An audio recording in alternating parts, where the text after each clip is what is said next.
Hi sir, ఎలా ఉన్నారు? ఓం నమో వెంకటేశాయ. వెంకటాది సంస్థానం బ్రహ్మాండే నాస్తికించిన వెంకటేశ సమోదేవో నా భూతో నా భవిష్యతి. అది ఎందుకు చెప్పారు సార్? ప్రపంచం మొత్తంలో తిరుమల లాంటి ప్రదేశము ఎక్కడా ఉండదు, అక్కడ ఉన్నంత మనశ్శాంతి ప్రపంచంలో ఎక్కడా ఉండదు అని దాని సారాంశం. దానికి ఇంటర్వ్యూకి సంబంధం ఏమైనా ఉందా?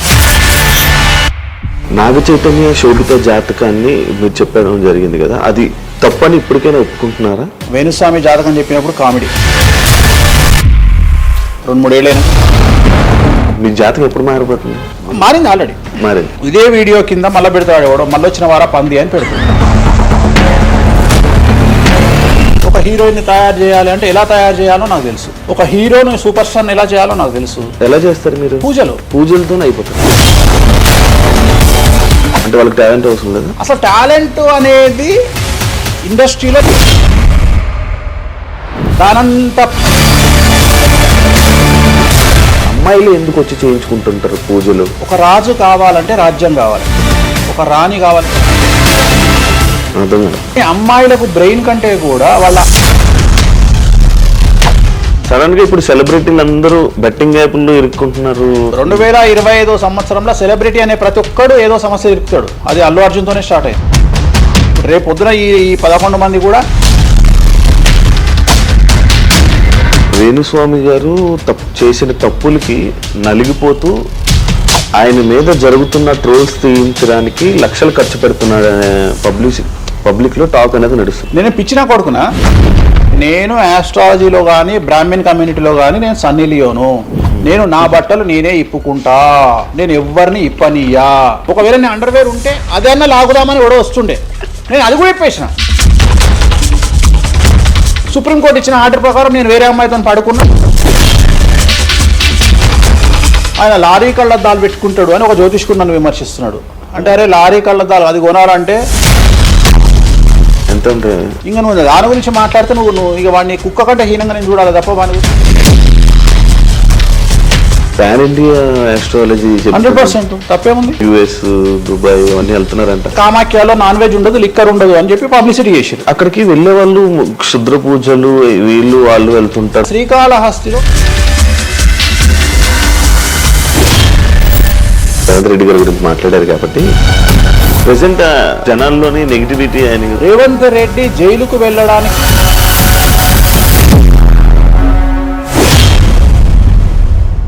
హాయ్ హలో నమస్తే, నేను మీ anchor Shiva. Welcome to iDream Media. ఈరోజు మన ముందున్న గెస్ట్ ఆల్రెడీ ప్రోమో చూస్తే మీకు అర్థమైపోయి ఉంటుంది, మన వేణుస్వామి గారు ఈరోజు మనతో ఉన్నారు. నేను గత 2-3 సంవత్సరాల నుంచి అనుకుంటున్నాను అసలు వేణుస్వామి గారిని కలవాలి, ఒకసారి మనం మాట్లాడాలి, మనం కూడా ఇంటర్వ్యూ చేయాలి, కొన్ని విషయాలు తెలుసుకోవాలి అని నేను చాలాసార్లు ప్రయత్నించాను, బట్ అవ్వలేదు. ఫైనల్గా ఇప్పుడు అయ్యింది. అదే కాకుండా మరి కొన్ని రోజులు ఉగాది రానుంది, దాని గురించి రాశి ఫలాలు అండ్ కొత్త విషయాలు ఆయన మాటల్లోనే తెలుసుకునే ప్రయత్నం అయితే చేద్దాం. హాయ్ సార్, ఎలా ఉన్నారు? ఓం నమో వెంకటేశాయ. వెంకటాది సంస్థానం బ్రహ్మాండే నాస్తికించిన వెంకటేశ సమోదేవో నా భూతో నా భవిష్యతి. సూపర్. అది ఎందుకు చెప్పారు సార్? ఇప్పుడు వెంకటాది సంస్థానం బ్రహ్మాండే నాస్తికించిన వెంకటేశ సమోదేవో నా భూతో నా భవిష్యతి అంటే కలియుగ దైవమైనటువంటి ప్రోటోకాల్ దైవమైనటువంటి వెంకటేశ్వర స్వామి వారు లాంటి భగవంతుడు దేవుడు ఇక రాడు, రాలేడు, రాబోడు. అలాగే ప్రపంచం మొత్తంలో తిరుమల లాంటి ప్రదేశము ఎక్కడా ఉండదు, అక్కడ ఉన్నంత మనశ్శాంతి ప్రపంచంలో ఎక్కడా ఉండదు అని దాని సారాంశం. దానికి ఇంటర్వ్యూకి సంబంధం ఏమైనా ఉందా? నేను ఫాలో అయ్యేది శ్రీ వెంకటేశ్వర స్వామిని, కామాఖ్య అమ్మవారిని. సో మనం ఏదైతే జనరల్గా మాట్లాడతామో ఆ మాట్లాడే సందర్భంలో ఈ జనరల్గా నాకు ఇప్పటి వరకు గత 20 సంవత్సరాల నుండి ఏ ఇంటర్వ్యూలో కూడా పేపరు పెన్ను ప్రిపేర్ అవ్వడము, పేపర్లు పెన్నులు పెట్టుకొని వచ్చి కూర్చోవడము అలవాట్లేదు. సో నేను కూర్చొని మాట్లాడింది అంతా కూడా ఆ స్వామి అమ్మవారు మాత్రమే పలికిస్తారు. సో నేను మాట్లాడే ప్రతి మాట నాకు సంబంధం లేదు, ఎందుకంటే మీరు అబ్జర్వ్ చేసిరు నా దగ్గర ఏ పెన్ను లేదు, పేపర్ లేదు. మీరు ఏం అడుగుతారో నాకు తెలియదు, నేను మీతో ఈ ప్రశ్నలు అడగాలని నేను ఇంతవరకు చెప్పలేదు. సో మీరు ఏం అడుగుతారో మీ ఐక్యూ లెవెల్ని బట్టి ఉంటుంది. సో నాకు ఆన్సర్ చేసేది స్వామి అమ్మవార్లు ఆన్సర్ చేస్తారు. సో అది చెప్పి ఇంటర్వ్యూలో కూర్చోవడం నాకు అలవాటు. సో ఏదైనా మీరే పలికిస్తారు అనేటువంటి బ్లైండ్ నమ్మకంతో, గుడ్డి నమ్మకంతో ఆ స్వామిని అమ్మవారిని నమ్ముకొని కూర్చుంటాను ఇంటర్వ్యూలో. సో నాకు అలవాటు ఏంటంటే కలియుగ దైవం, ప్రోటోకాల్ దైవం మనం చూస్తుంటాం. మాకు రాముడు ఇష్టము, మాకు శివుడు ఇష్టము. వెంకటేశ్వర స్వామి వద్ద మాత్రమే డబ్బు ఉంటుంది, వేరే వాళ్ళ దగ్గర డబ్బులు ఉండవు. ఉదాహరణ, రాముడు ఉన్నాడు, సంవత్సరం నాడు ఒకటే రోజు ఆయన దగ్గరికి పోతాం మనం, అది శ్రీరామనవమి. శివుడు ఉన్నాడు, శివరాత్రి నాడు తప్ప ఎప్పుడూ పోము, కానీ ప్రతిరోజు వెళ్ళేది వెంకటేశ్వర స్వామి దగ్గర. వెంకటేశ్వర స్వామి భోగమైనటువంటి అనుభవిస్తూ ఉంటాడు. ఆయనకు భోగ శ్రీనివాసులు అని వెంకటేశ్వర స్వామి వారు, మనం తిరుపతికి వెళ్తే తిరుపతిలో వెంకటేశ్వర స్వామి వారి దగ్గర చిన్న విగ్రహం ఉంటుంది కింద, దాన్ని భోగ వెంకటేశ్వర స్వామి అంటారు. అంటే ఆయనకున్నంత అనుభవించేదంతా ఆయన్ని అక్కడనే ఆ వెంకటేశ్వర స్వామి వారే అనుభవిస్తారు. సో అందుకనే ఆయనకు అంత లగ్జరీ లైఫ్ ఉంటుంది. సో లక్ష్మి కూడా వెంకటేశ్వర స్వామి దగ్గరనే ఉంటుంది. అంటే మన కలియుగంలో ప్రోటోకాల్ దైవం అంటే వెంకటేశ్వర స్వామి. డబ్బును ఎంజాయ్ చేయాలి, డబ్బు రావాలి, లగ్జరీస్ అంటే వెంకటేశ్వర స్వామి. అందుకనే వెంకటేశ్వర స్వామి వారి మాట తీసుకొని మాత్రమే నేను ఇంటర్వ్యూని స్టార్ట్ చేస్తాను. మీకు డబ్బు రావాలి? ఎవరికి? మీకు. నాకు డబ్బు వచ్చింది ఆల్రెడీ, ఎనఫ్. ఎలా వచ్చింది? ఎలా సంపాదించారు? సంపాదించాలనే కసి ఉంటుంది కాబట్టి సంపాదిస్తాం. అంటే నేను ఎలా నమ్ముతా అంటే, ఒక సామెత ఉంటుంది, వీడి జాతకమే బాగుంటే వీడి జాతకాలు ఎందుకు చెప్పుకుంటాడు. సో నా జాతకం బాగుంది అని ప్రూవ్ చేసుకోవడానికి the first ever astrologer range rover వాడేటువంటి జ్యోతిష్కుడు నేను ఒక్కనే ఇండియాలో. సో అన్ని లగ్జరీస్ లైఫ్లో ఎంజాయ్ చేస్తేనే వేరే వాడికి మనం మాట్లాడేటువంటి రైట్స్ ఉంటాయి అనేటువంటిది ఉద్దేశం నాది. ఓకే, ఎగ్జాంపుల్ చెప్తా. ఒక తండ్రి ఒక 10 ఫోటోలు, ఒక Tendulkar photo, Modi photo, Amit Shah photo, ఒక ప్రముఖ హీరోయిన్ నయనతార ఫోటో, లేకపోతే ఒక రేవంత్ రెడ్డి ఫోటో, చంద్రబాబు నాయుడు ఫోటో, ఇట్లన్నీ తీసుకెళ్ళి పెట్టి ఇంట్లోకి వెళ్ళి తన కొడుకును పిలిచి, ఈ ఫోటోల్లో నువ్వు ఎవరు కావాలనుకుంటున్నావు అని అడిగితే వాడు అక్కడ ఉన్నటువంటి ఫోటోల్లో ఏదో ఒక ఫోటో పిక్ చేసుకుంటాడు. కానీ ఏ కొడుకు కూడా నీలాగా కావాలనుకుంటున్నా నాన్న అని చెప్పాడు. ఆ సిగ్గు వీడికి ఉండదు, అలా పెంచగలిగినటువంటి తత్వం వీడికి ఉండదు. సో నేను ఆ టైపు కాదు. నా కూతురు కానీ నా కొడుకు కానీ నీలాగా పెరగాలి నాన్న, నీలాగా నేను ఒక రోల్ మోడల్ అయితే నాన్న అనిపించుకునేటువంటి పరిస్థితి ఉన్నది. మీ ఫోటో కూడా పెడతారు అక్కడ? పెట్టను, నేను అసలు పెట్టను. నా కూతురే ఇవన్నీ నాకు వద్దు అని ఇట్లా పక్కకు జరిపి నేను నీలాగా తయారవుతా అని చెప్తుంది నా కూతురు. So that is my aim. So aim కదా సక్సెస్. నేను ఇవాళ నా కూతురు నన్ను చూస్తే నా తండ్రి నాకు రోల్ మోడల్ అని చెప్తుంది. రోల్ మోడల్ అని చెప్పాలంటే అన్ని రకాలుగా ఉండాలి. మనము ఒక కూతుర్ని చూసుకునే విధానంలో ఉంటుంది, ఒక భార్యను చూసుకునే విధానంలో ఉంటుంది.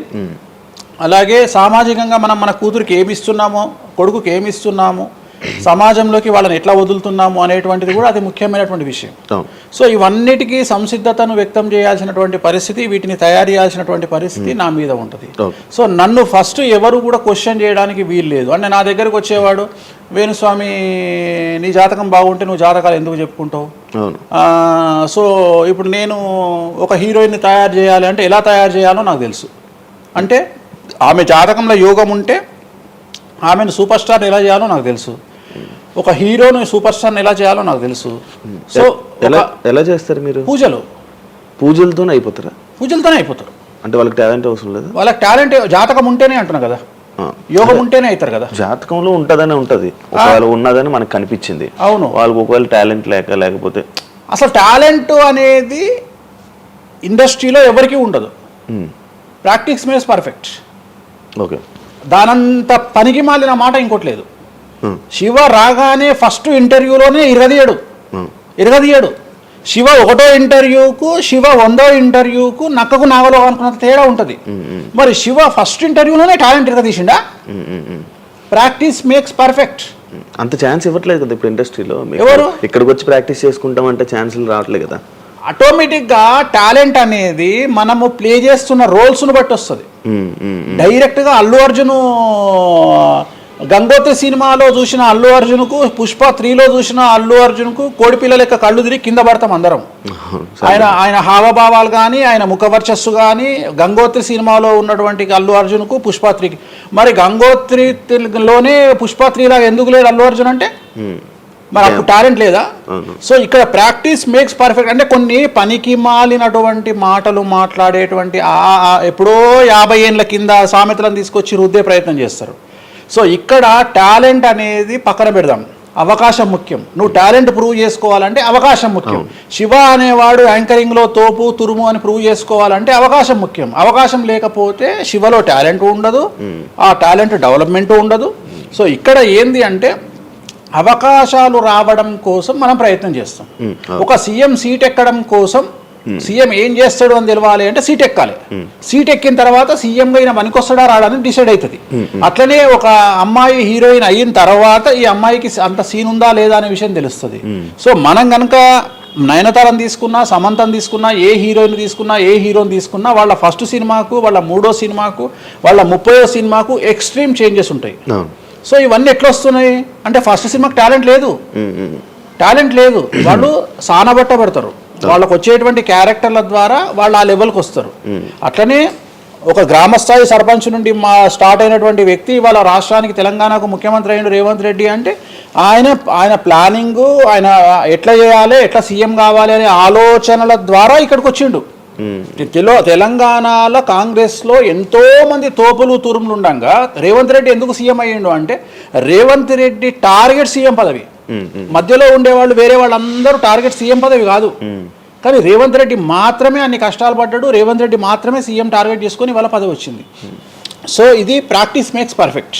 సో మనం ఎంత ప్రాక్టీస్ చేస్తే అంత పర్ఫెక్ట్ అవుతాం. అంతేగాని టాలెంట్ చూపించుకోవాలి అంటే అవకాశం రావాలి, అవకాశం వచ్చిన దాన్ని వాడుకోవాలి, అన్నిటికంటే ధైర్యం కావాలి. There is no development in comfortable zone. కలియుగంలో కంఫర్టబుల్ జోన్లో ఎప్పుడూ డెవలప్మెంట్ ఉండదు. తెలంగాణ రాష్ట్రంలో కాంగ్రెస్ పార్టీలో మనం గనక కాంగ్రెస్ పార్టీలో ఉన్నటువంటి వ్యక్తులను తీసుకుంటే ఒక రేవంత్ రెడ్డి మినహా ఎవరు కూడా జైలుకి వెళ్ళలేదు. రేవంత్ రెడ్డి జైలుకు వెళ్ళడానికి కూడా సంసిద్ధత వ్యక్తం చేసినాడు, అలాంటి ఫైటింగ్ చేసినాడు. అంటే కంఫర్టబుల్ జోన్ దాటి రిస్క్ జోన్లో ఫైట్ చేయడం వల్ల ఇవాళ సీఎం అయినాడు. మిగతా వాళ్ళందరూ ఎక్కడనో దగ్గర భయపడ్డమో బాధపడ్డమో వెనకడుగు వేయడం వల్లనో వాళ్ళు అక్కడనే ఉండిపోయారు. ఈయన మాత్రమే జైలుకు వెళ్ళి మరీ ఫైట్ చేసి వాళ్ళ సీఎం అయ్యాడు. అంటే ఎవరైతే కష్టపడతారో వాళ్ళకు ఫలితం దక్కుతుంది, ఎవరైతే కంఫర్టబుల్ జోన్లో ఉంటారో వాళ్ళు కంఫర్ట్ లెవెల్ అట్లనే ఉంటుంది. సో సమాజంలో మనం బయటికి వచ్చి ఫైట్ చేసి అన్నిటినీ ఎదుర్కొని 10 మందితో దొబ్బులు తిని సోషల్ మీడియాలో దొబ్బించుకొని కింద కామెంట్లు పెట్టించుకొని బండనాయదవా దొంగనాయదవా అని కామెంట్లు పెట్టించుకొని సో ఇవన్నీ ఓవర్కమ్ అయ్యి సమాజాన్ని అర్థం చేసుకొని వీళ్ళంతా పనికి మాలిన వెధవలు కామెంట్ల రూపంలోనే ఉంటారు అని మనం ఫైట్ చేస్తూ ముందుకు వెళ్తేనే మనకు లైఫ్ దొరుకుతుంది. ఇప్పుడు రేవంత్ రెడ్డి గారి గురించి మాట్లాడారు కాబట్టి ప్రెసెంట్ జనాల్లోని నెగిటివిటీ నేను ప్రిడిక్షన్స్ కానీ వేరే వాటి చెప్పట్లా. నేను ఒక మంచి విషయాన్ని తీసుకొని మాత్రమే చెప్తా ఉన్నా. నేను మంచి విషయాన్ని మాత్రమే తీసుకొని చెప్తా. వేణుస్వామి గారు ఎప్పుడు అంటే లైక్ ఇందాక మాట్లాడుతున్నట్టు హీరోయిన్లు మనం టాలెంట్ ఉన్న వాళ్ళు చేస్తారు. ఎక్కువ వేణుస్వామి దగ్గర చేసుకున్న యాక్టర్స్ అమ్మాయిలు ఎందుకు వచ్చి చేయించుకుంటుంటారు పూజలు వేణుస్వామి గారి దగ్గర? ఒక రాజు కావాలంటే రాజ్యం కావాలి, ఒక రాణి కావాలంటే రాజు ఉంటే సరిపోతుంది. అర్థం కాలేదా? ఒక వ్యక్తి రాజు కావాలంటే రాజ్యాన్ని సంపాదించాలి. రాజ్యాన్ని సంపాదించాలంటే సగం జీవితం సంక నాకిపోతుంది ఒక వ్యక్తికి. అంటే శివ అనే వ్యక్తి ఒక 100 కోట్ల రూపాయలు సంపాదించాలంటే సగం జీవితం సంక నాకిపోతుంది. అవును, రైట్. కానీ శివను పెళ్లి చేసుకోవడానికి ఒక అమ్మాయికి మ్యాక్సిమం 10 మినిట్స్ చాలు. ఎస్, అంటే శివ నచ్చితే చాలు, శివకు అమ్మాయి నచ్చితే చాలు, పని అయిపోయింది. అంటే 10 నిమిషాల్లో ఆ అమ్మాయి 100 కోట్ల వారసురాలు అయిపోయింది. అలాగే 100 కోట్ల అధిపతి కూడా తనకు దక్కిండు. సో అమ్మాయిల డెవలప్మెంట్ అనేది ఎక్స్ట్రీమ్గా ఉంటుంది. ఉదాహరణ, ఒక ఇంటర్వ్యూకు 10 మంది అమ్మాయిలు 3 అబ్బాయిలు వస్తే ఈ 10 మంది అమ్మాయిల ఇంటర్వ్యూలు అయిపోయినాక వీళ్ళు సెలెక్ట్ కాకపోతే వాడి అదృష్టం మహాసుడిగా ఉంటే వాడు వస్తాడు సీన్లోకి. అంతే తప్ప 99% వీడు ఇక్కడనే గతం అయిపోతారు అమ్మాయిల దగ్గరనే, వాడికి అంత అవకాశం ఉండదు. సో కలియుగం అనేది 2002 తర్వాత షిఫ్ట్ అయింది. ఒకప్పుడు ఆడవాళ్ళకి అవకాశాలు తక్కువ, మగవాళ్ళకి ఎక్కువ. ఇప్పుడు టోటల్ రివర్స్ అయింది. ఏంటంటే 95% అవకాశాలు అమ్మాయిలకే ఉంటాయి, ఒక 5% మాత్రమే అబ్బాయిలకు ఉంటాయి. అందుకే అబ్బాయిలందరూ ఇప్పుడు అమ్మాయిల్లో మారిపోతున్నారు అంటారా? బెస్ట్ కదా. ఇప్పుడు మొత్తం జెండర్ అంతా మారిపోయింది. కారణం ఏంటంటే అమ్మాయిలకు ఉండేటువంటి వెసులుబాటు అబ్బాయిలకు ఉండదు. నేను అదే చెప్తున్నా. ఇప్పుడు మగవాడు కష్టపడి పైకి రావడానికి చాలా టైం తీసుకుంటుంది, ఆడవాళ్ళు పైకి రావడానికి చాలా ఈజీగా పైకి వస్తారు. నేను అనేది ఏంటంటే వాళ్ళ కష్టంతో పాటు వాళ్ళ గ్లామర్ వాళ్ళకు తోడవుతుంది. అవును, ఇప్పుడు మీరు ఏ పాయింట్ చెప్పారో అర్థమైంది. ఇప్పుడు అమ్మాయిలకి ఎలాగో అవకాశాలు ఉన్నాయి కదా, మరి ఆల్రెడీ అలాగే ఎలాగో అవకాశాలు వస్తాయి కాబట్టి మరి మీరు వాళ్ళని ఎందుకు అమ్మాయిలనే చూడడం? అంటే రాని వాళ్ళకు నేను చూస్తున్నా. ఇప్పుడు వచ్చిన వాళ్ళు నా దగ్గరికి రారు కదా. ఇప్పుడు కరోనా వస్తేనే హాస్పిటల్కి పోతాడు, కానీ కరోనా రాకముందే పండుకోడు కదా హాస్పిటల్. సో అట్లనే వేణుస్వామితో పని ఉంటేనే వస్తారు. రెండవది, అమ్మాయిలకు ఉండే వెసులుబాటు ఏంటంటే అబ్బాయిలు కూడా చేసుకుంటారు నా దగ్గర, కానీ అబ్బాయిల డెవలప్మెంట్ అనేది చాలా తక్కువగా ఉంటుంది. ఉదాహరణ, నా దగ్గరికి వచ్చే అమ్మాయిలు ఓన్లీ సినిమా కోసం రారు. చాలా మందికి తెలియదు ఈ విషయం. అంటే చాలా మంది ఏమనుకుంటారంటే వేణుస్వామి దగ్గరికి వచ్చే అమ్మాయిలు సినిమా కోసమే వస్తారు, రారు. నా దగ్గరికి వచ్చే అమ్మాయిలు ఒక రాజకీయ నాయకురాలిగా వక్తగా కావాలని వస్తారు. సో పొలిటీషియన్ కావాలని వస్తారు. అన్నిటికంటే ఎంటర్ప్రెన్యూర్ కావాలని వస్తారు. ఒక బోటికో లేకపోతే ఒక గోల్డ్ షాపో ఏదో పెట్టుకొని బిజినెస్ కోసం వస్తారు. సో నా దగ్గరకు వచ్చేటువంటి వాళ్ళల్లో 10 మందిలో ఒకళ్ళు ఇద్దరు సినిమా ఇండస్ట్రీకి సంబంధించిన వాళ్ళు వస్తారు. 8 మంది వేరే వేరే వేరే వేరే వ్యాపారాలకు సంబంధించి చాలా ఉన్నాయి. ఇప్పుడు లైసెన్సింగ్ చేసేవాళ్ళు ఉన్నారు, చాలా మంది తెలియదు. ఇప్పుడు ఢిల్లీలో లైసెన్సింగ్ చేసేవాళ్ళు 100 మంది అమ్మాయిలు ఉన్నారు నాకు తెలిసిన వాళ్ళు. అంటే పెద్ద పెద్ద కాంట్రాక్ట్లు ఇప్పించేవాళ్ళు, పెద్ద పెద్ద వాళ్ళు. సో అలాంటి వాళ్ళు నా దగ్గరికి ఎక్కువగా వస్తారు. అంటే నా దగ్గరికి వచ్చేవాళ్ళు ఈ ఉద్యోగాలు చేసుకునే వాళ్ళు ఇలాంటి వాళ్ళు రారు. నేనేమంటానంటే job is a biggest scam in the world. ప్రపంచంలో ఉద్యోగం అనేది అతిపెద్ద స్కామ్. సో దాన్ని ఇప్పుడు ఒక కోతి ఉంది, ఆ కోతికి మీరు డజన్ అట్టిపళ్ళు ఇవ్వండి, ఒక 2,000 రూపాయలు ఇవ్వండి, అది డజన్ అట్టిపళ్ళే తీసుకుంటుంది. కానీ ఈ 2,000 రూపాయలతోటి నేను ఒక 10 గెలలు కొనుక్కుంటాననే నాలెడ్జ్ దానికి లేదు. అంటే ఒక రకంగా జాబ్ అనేది ఇచ్చి ఆ వ్యక్తిని మనం మోసం చేయడం. సో జాబ్కి అలవాటు అయిపోయిన వాడు కంఫర్టబుల్ జోన్లోకి వెళ్ళిపోతాడు. సో నేనేం చెప్తా అంటే ఆ జాబు నుండి మనమే 100 జాబులు ఇచ్చే స్థాయికి ఎదగాలి అనే కసి ఉండి అక్కడికి వెళ్ళాలి. ఆ కసి ఉంటేనే పని లేదు. కలియుగంలో కష్టపడి అనే మాట మాట్లాడితే దానంత దరిద్రం ఇంకోటి లేదు. ప్రపంచంలో అతి పెద్దగా ఎక్కువగా కష్టపడేది గాడిది. అది ఈ పాటికి ఎక్కడో ఉండాలి, అది లేదు. రైట్. సో మనం కష్టపడడం కాదు, బ్రెయిన్తో పని చేయాలి. కష్టంతో పాటు బుర్ర ఉండాలి. కష్టం అనేది పనిచేయదు. నేనేమంటున్నానంటే మన ఈ ప్రపంచంలో బాగా కష్టపడేటువంటి మనిషి డ్రైనేజీలోకి దిగి పనిచేసేటువంటి సేవకుడు. సో ఆయన పడే కష్టానికి పర్ డే 10 లక్షలు ఇచ్చినా తక్కువనే. కానీ మనం ఆయనకి అట్లా ఇవ్వట్లా. అంటే ఇక్కడ బ్రెయిన్తో పనిచేసే వాడికే డబ్బు మిగులుతుంది. నేను మాట్లాడేది బ్రెయిన్తో. కానీ అమ్మాయిలకు బ్రెయిన్ కంటే కూడా వాళ్ళ అందముతో పనిచేస్తే డబ్బులు దొరుకుతాయి. ఇప్పుడు ఇప్పుడు మనం ఉన్నాం, నువ్వో నేను ఒక ఇన్స్టాగ్రామ్లో పోస్ట్ పెడితే ఎవరు చూడు. అదే ఒక అమ్మాయి పెడితే 2 మిలియన్లు వెళ్ళిపోతుంది. ఇప్పుడు అదే కదా జరిగేది. ఇప్పుడు బెట్టింగ్ యాప్స్లోకి వీళ్ళు ఎందుకు వచ్చారు అంటే వాళ్ళను ట్రాప్ చేసేవాడు కూడా ఈ అమ్మాయిలకు 2 మిలియన్ల ఫాలోవర్స్ ఉన్నారు, కనీసం 1 మిలియన్కు రీచ్ అవుతుంది వీళ్ళ వీడియో అనే ఉద్దేశంతో పెట్టిస్తున్నాడు. సో పెట్టడం ఎందుకు ఏంటి అనవసరం పక్కన పెడితే వాళ్ళకుండే క్రేజ్, అమ్మాయిలకు క్రేజ్ అలాంటిది. నేను అదే చెప్తున్నా, ఆ క్రేజ్ అమ్మాయిలకు చాలా ఈజీగా వస్తుంది. ఎందుకంటే గ్లామర్గా ఉండే అమ్మాయిలు చాలా ఈజీగా జనాల్లోకి వెళ్ళిపోతారు. సో చాలా వాళ్ళకు ఉండే అవకాశాలు చాలా ఎక్కువ. ఇప్పుడు రీసెంట్ మీరు బెట్టింగ్ యాప్ ఇన్ని రోజులు లేని బెట్టింగ్ యాప్, అంటే గత 2 సంవత్సరాల నుంచి ఫైట్ చేస్తున్నారు బెట్టింగ్ యాప్ల గురించి. వీళ్ళు సడన్ గా ఇప్పుడు సెలబ్రిటీలు అందరూ బెట్టింగ్ యాప్లు ఇరుక్కుంటున్నారు. సెలబ్రిటీలే కాదు, 2025 సంవత్సరంలో సెలబ్రిటీ అనే ప్రతి ఒక్కడు ఏదో సమస్య ఇరుకుతాడు. అది అల్లు అర్జున్తోనే స్టార్ట్ అయింది. సో జాతకములో అల్లు అర్జున్ యోగంలో 6వ ఇంట్లో శని, అల్లు అర్జున్ది కన్యారాశి. కన్యారాశి 6వ ఇంట్లో శనిలో ఉండగా అల్లు అర్జున్ జైలుకి వెళ్ళాడు. సో దానివల్ల ఆయనకు వెంట్రుక ముక్కతో సమానం. ఎందుకంటే తెల్లారు వచ్చి ఆయన టిఫిన్ చేస్తే ఆపలేరు, ఆయన టూర్కు పోతే ఆపలేరు. ఆయన రేపు పొద్దున పుష్ప 3కి 3,000 కోట్లు వసూలు చేస్తుంది, దాన్ని ఎవడు ఆపలేడు. అంటే ఒక వ్యక్తిని జైలుకు పోయించినంత మాత్రం ఎవడు ఆపలేడు. మహా అంటే బెయిల్ తీసుకొని బయటకు వస్తాం. ఇప్పుడు రేపు పొద్దున ఈ 11 మంది కూడా సరే జైలుకు పోతారా పోరా, అంత తీవ్రమైన నేరమా నాకు ఐడియా లేదు. సో వాళ్ళు పోయినా మళ్ళీ 10వ రోజు వచ్చి మళ్ళీ 11 నాడు వాళ్ళు మళ్ళీ స్టేటస్ పెట్టుకుంటారు. దానివల్ల పెద్ద ఒక కొంపలముని ఏదేం లేదు. కాకపోతే ఇక్కడ జాతక రీత్యా ఎందుకే ఇప్పుడు జరుగుతుంది అంటే, ఎందుకు జరుగుతుంది అంటే ఎవరి జాతకంలోనైతే ఆ ప్రత్యేకమైనటువంటి టైమింగ్ వస్తుందో ఆ టైమింగ్లో ఉండేవాళ్ళు జైలుకు వెళ్ళడమో, సమస్యల పాలవడమో, మీడియాకి ఎక్కడమో. ఇప్పుడు అందరూ మీడియాకి ఎక్కిన అందరు జైలుకి వెళ్ళరు. సో ఇంకోటి ఏంటంటే, ఇప్పుడు ఒకప్పుడు జైలు అంటే భయము, ఇప్పుడు జైలు అనేది క్వాలిఫికేషన్. అంటే జనరల్గా ఇప్పుడు పొలిటీషియన్ అయితే జైలుకు పోగానే సీఎం అవుతారా అనే నమ్మకం వచ్చింది అందరికీ. అట్లనే కొన్ని నమ్మకాలు వచ్చినాయి. ఇప్పుడు అల్లు అర్జున్ పోయొచ్చుడు, ఏమైంది? సో అదే సినిమా ఇంకా ఆయన అనుకున్న దానికంటే ఇంకా కొద్దిగా ఎక్కువ డబ్బులు వసూలు చేసింది. సో ఇప్పుడు వీళ్ళు కూడా అంతే. కాకపోతే జాతకాల్లో చూసుకోవాల్సింది ఎందుకు ఇట్లాంటివి జరుగుతాయంటే, అష్టమ శని అంటే 8వ ఇంట్లో శని వచ్చినప్పుడు, 6వ ఇంట్లో శని వచ్చినప్పుడు, 12వ ఇంట్లో శని వచ్చినప్పుడు, 1వ ఇంట్లో శని వచ్చినప్పుడు, 6వ ఇంట్లో గురువు వచ్చినప్పుడు, 12వ ఇంట్లో గురువు వచ్చినప్పుడు ఇలాంటి సంఘటనలు వ్యక్తిగతమైన జీవితంలో జరిగే అవకాశాలు ఉంటాయి. ఇప్పుడు ఏదైతే కన్యా రాశికి ఈ నెల 30 వరకు బ్యాడ్ ఉందో అది తులారాశికి షిఫ్ట్ అవుతుంది 1వ తారీఖు నుండి. అంటే ఏప్రిల్ 1వ తేదీ నుండి రాబోయే 2.5 సంవత్సరాల పాటు తులారాశి సెలబ్రిటీలు ఎవరైతే ఉంటారో వాళ్లకు సేమ్ సంచలనాలు, జైలుకు వెళ్ళడాలు, ఇలాంటి సమస్యలు అనేటువంటివి రాబోతున్నాయి. వేణుస్వామి గారు చేసిన తప్పులకి నలిగిపోతూ ఆయన మీద జరుగుతున్న ట్రోల్స్ తీయించడానికి లక్షలు ఖర్చు పెడుతున్నాడనే పబ్లిక్లో టాక్ అనేది నడుస్తుంది. అది ఎంతవరకు నిజం? అసలు పట్టించుకొని అవి ఎంజాయ్. ట్రోల్స్ ఎంజాయ్ చేస్తారా?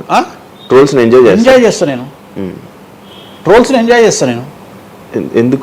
ఎందుకు అంటే నేను నమ్మేది ఏంటంటే any publicity is good publicity అని నమ్మే వ్యక్తిని. బ్యాడ్ ఆర్ గుడ్ పబ్లిసిటీ నాకు నేను అనే పాయింట్ ఏంటంటే ఒక అంబానీ ఫ్యామిలీ పెళ్లిళ్ళు చేసుకున్నారు, 5,000 కోట్లు ఖర్చు పెట్టి పెళ్లిళ్ళు చేసుకోవడానికి ప్రధానమైన కారణం ఏంది? పబ్లిసిటీ పిచ్చి. వేణుస్వామి 500 కోట్ల పబ్లిసిటీ ఫ్రీగా వచ్చినప్పుడు ఎందుకు వద్దంటాడు? పిచ్చి నా కొడుక వేణుస్వామి అన్న? కాదు కదా. ఒక ప్రైమ్ టైంలో 7 గంటలకు నేను ఒక ఛానల్లో అరగంట షో కొనాలంటే నాకు కనీసం ₹1,00,000 అవుతుంది. నేను పిచ్చి నా కొడుకునా? నాకు వచ్చే పబ్లిసిటీ ఎంత ఎక్స్ట్రీమ్ పబ్లిసిటీ వస్తుంది. నేను ఎప్పుడు బాధపడతా? నా లైఫ్ డిస్టర్బ్ అయినప్పుడు బాధపడతా, నా ఫైనాన్షియల్ రూట్ ఆగిపోయినప్పుడు బాధపడతా. ఇప్పుడు నేను 12వ సంవత్సరంలో సినిమా ఇండస్ట్రీకి వచ్చిన. నా కమాండింగే మీడియా, నా కమాండింగే సినిమా ఇండస్ట్రీ, నా కమాండింగే పొలిటికల్, నా commanding all aspects of life. అలాంటి నేను నా జాతకాన్ని అంటే ఏం తెలియకుండానే బ్లైండ్గా వచ్చి మీడియా ముందర మాట్లాడేసి దొబ్బులు తిని వెళ్ళిపోదాం అనుకుంటున్నా? అంటే నాకంటూ కొన్ని క్లారిఫికేషన్స్ ఉంటాయి కదా. ఇప్పుడు ఉదాహరణ, ఇప్పుడు ఒక వ్యక్తి మీద ఒక లీగల్ అలిగేషన్ వచ్చినప్పుడు వాడు యాంటిసిపేటరీ బెయిల్ తీసుకుందామా, లాయర్ను మాట్లాడుకుందామా, ఏం చేద్దాం అని ఆలోచిస్తాడు కదా. అట్లనే మనం అడవిలోకి వెళ్ళేటప్పుడు టైర్ పంక్చర్ అయితే ఏం చేస్తామని ఆలోచించుకుంటాం కదా. అట్లనే ఒక అడవిలో ట్రావెల్ చేసినప్పుడు మనం ఆలోచించుకొని ట్యాంక్ డీజిల్ ఫుల్ చేయించుకుంటాం కదా. సో అట్లా నాకు ఉండవు ఆలోచనలు. నేను ఆలోచించుకోకుండానే ఇలాంటి పనులు చేస్తున్నా. సో వేణుస్వామిని దెబ్బ కొట్టాలి అన్నా, ఎవరిని దెబ్బ కొట్టాలన్నా ఫైనాన్షియల్గా దెబ్బ కొట్టాలి. బట్ నేను అవకాశం అవతల వాడికి ఇయ్యాను. కారణం ఏంటంటే ఒక ఎలుకలాగానో ఒక పాములాగానో, ఒక ఎలుక కానీ పాము కానీ తన శత్రువుల దాడి నుండి బయటికి రావాలంటే 7 నుండి 8 బొక్కలు చేసుకుంటుంది ఒక హోల్లో.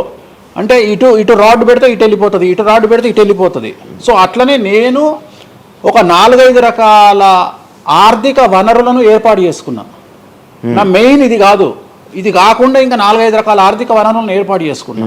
ఈ రోజు దుకాణం బంద్ చేయమంటే ఇదే క్షణంలో దుకాణం బంద్ చేసి కాలు మీద కాలేసుకొని నా పనులు నేను చేసుకుంటాను. సో అంత కంఫర్టబుల్ జోన్లో ఉన్నా నేను. సో నాకు టెన్షన్ లేదు. నాకు అంటే నన్ను ఎవడో ఆపేస్తాడు, నేను ఆగేయాలి, ఏం లేదు. హ్యాపీగా వెళ్ళిపోతుంది. సపరేట్ బిజినెస్లు ఉన్నాయి నాకు. 190 వ్యాపకాలు ఉన్నాయి నాకు. నన్ను జ్యోతిష్యం, నేను 4 నెలలు జ్యోతిష్యం చెప్పుకోకపోతే జ్యోతిష్యం మీద సంపాదించేదానికంటే ఇంకో ₹5 ఎక్కువ సంపాదించుకున్నా. ఇప్పుడు మధ్యలో నేను ఒక 4 నెలలు రెస్ట్ తీసుకొని నాకు వేరే వ్యాపకాలు చూసుకుంటే నాకు ఈజీ. ఎందుకంటే నేను కాన్సన్ట్రేషన్ చేయలేకపోతున్నా. సో ఇప్పుడు నాకు దొరికింది మొన్నటి వరకు, నేను ఆ పని చేసుకున్నా. రెండోది ఉగాదికే కదా నేను మాట్లాడేది, తర్వాత ఏం మాట్లాడతా. రెండోది ఏంటంటే కొన్నిసార్లు మనకు కొన్ని విచక్షణ, కొన్ని జ్ఞానాలు కలుగుతాయి, కొన్నిసార్లు కలుగుతాయి. ఇప్పుడు నాకు కూడా అదే జ్ఞానం కలిగింది. ఎందుకు అంటే ఇక్కడ వాక్యూమ్ నేను కవర్ చేసిన, టాలీవుడ్లో తెలుగులో వాక్యూమ్ కవర్ చేసిన, ఇక్కడ ఏం లేదు.